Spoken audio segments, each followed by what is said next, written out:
Hello everyone. Welcome to my channel Dentistry Smile. Myself Dr. Rachna Singh.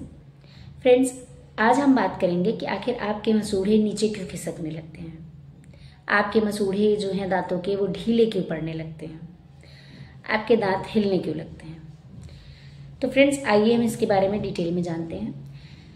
देखिए, सबसे कई बार patients का ये क्वेश्चन होता है कि आखिर हमारे हम प्रॉपर ब्रशिंग कर रहे हैं, 2 टाइम ब्रशिंग कर रहे हैं प्रॉपर, फिर भी हम अपनी ओरल हाइजीन मेंटेन कर रहे हैं, फिर भी आखिर क्यों हमारे मसूड़े नीचे खिसकते जा रहे हैं, हमारे दांत हिलते हुए जा रहे हैं, आखिर क्यों ऐसा हो रहा है।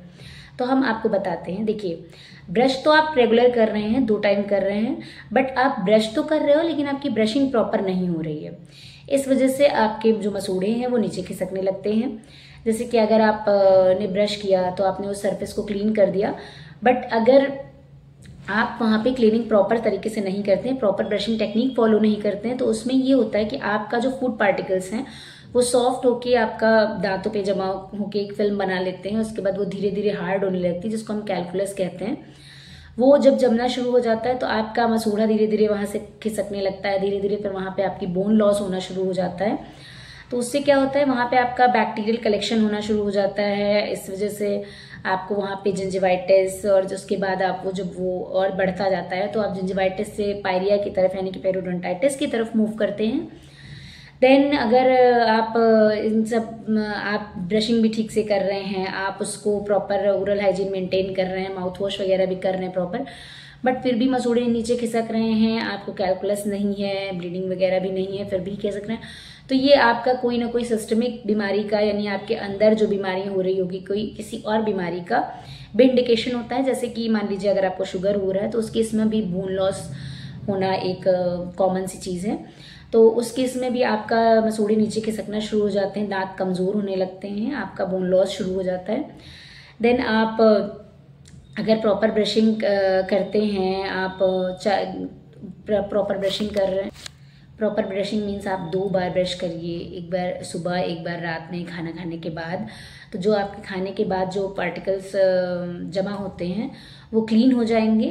तो जब आप नाइट टाइम में सोते हो तो वो आपका जो ओरल कैविटी वो प्रॉपर क्लीन रहेगी, जिससे वहाँ बैक्टीरियल कंटेंट बहुत ज़्यादा नहीं हो पाएगा, बढ़ने नहीं पाएगा बहुत ज़्यादा, क्योंकि हमारे मुंह में तो ज़रूरी बैक्टीरिया भी होना ज़रूरी है, तो वो आपका वो मेंटेनेंस रहता है। देन आप अगर बहुत ज़्यादा आपको गम्स की प्रॉब्लम हो रही है कि आपका लगता है कि गम नीचे खिसक रहा है, गम्स में स्वेलिंग हो रही है, तो उसके लिए आप जो घरेलू उपचार है वो ये कर सकते हैं कि गुनगुने पानी में नमक डाल के आप कुल्ला कर सकते हैं दिन में 2 से 3 बार।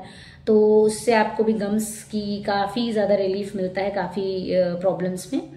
देन अगर आप 2 बार ब्रशिंग करते तो उससे भी आपकी जो दांत की जो प्रॉब्लम्स हैं वो कम होती हैं, मसूड़े की प्रॉब्लम्स कम होती हैं। फिर आप अगर आपको फिर भी इन सब चीज़ों के बाद भी दिक्कत है तो आपको अपना टेस्ट करवाना चाहिए कि आपको कोई सिस्टमिक बीमारी तो नहीं है जिसकी वजह से आपको इंडिकेशंस हो रहे हैं। कई बार क्या होता है, पेशेंट्स की आदत होती है कि आपके दांतों के बीच में मसूड़े में खाना फंस रहा है तो आप बार बार उसको टूथपिक से निकालते हैं। उसकी वजह से क्या होता है कि वहाँ पे आपका परमानेंट स्पेस बनना शुरू हो जाती है दो दांतों के इंटरडेंटल स्पेस में। अगर आप बार बार किसी टूथपिक का यूज़ करते हैं तो उसमें आपको कई बार ऐसा होता है कि वहाँ पे आपकी परमानेंट स्पेस बन जाती है। तो इट्स बेस्ट कि आप अगर 2 दांतों के बीच में आपको खाना फंसने की बार बार समस्या होती है तो आप उसके लिए 2 दांतों के बीच में स्पेस है, उसमें खाना बार बार फंस रहा है, तो उसके लिए क्या करें, कैसे क्लीनिंग करें, कई बार पेशेंट्स ऐसा पूछते हैं। तो उसके लिए आप इंटरडेंटल ब्रश का यूज़ कर सकते हैं। इंटरडेंटल ब्रश 2 दांतों के बीच की सफाई करने में काफ़ी हेल्प करता है। वो आपको जो फूड पार्टिकल्स फंसे होते हैं उनको अच्छे से क्लीन कर देता है। देन आप फ्लॉस का यूज़ भी कर सकते हैं आप अपने दांतों के बीच की सफाई करने के लिए। और इन सब चीज़ों से आपका ये होता है कि आपको बहुत ज़्यादा फूड पार्टिकल्स जमा नहीं होते हैं। अगर आपको बार बार ये फूड पार्टिकल्स जमने, कैलकुलस से, इन सब चीज़ों से, तो आपके 2 दांतों की सरफेस पे कैविटी भी होने लगती है धीरे धीरे। तो वो आपका कैलकुलस के नीचे भी कैविटी कई बार हो जाती है, रूट कैरीज वगैरह भी आपकी इस चीज़ के लिए प्रोन हो जाती हैं जब आपका मसूड़ा नीचे खिसकने लगता है। देखिए, दांत हमारे शरीर का एक ऐसा अंग है जो अपनी खुद के रिपेयरिंग नहीं कर सकते।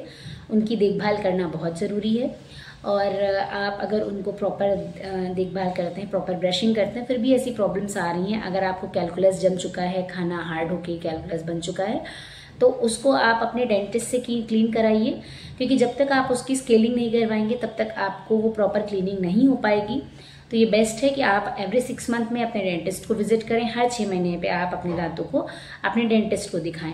तो अगर उसमें आपको गंदगी जमा हो रही है, कुछ प्रॉब्लम हो रही है, तो वो आपको ट्रीट करेंगे।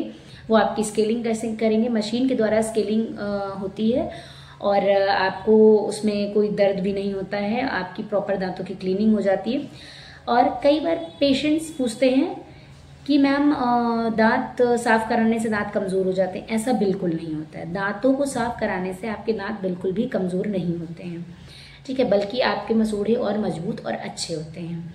Thanks for watching.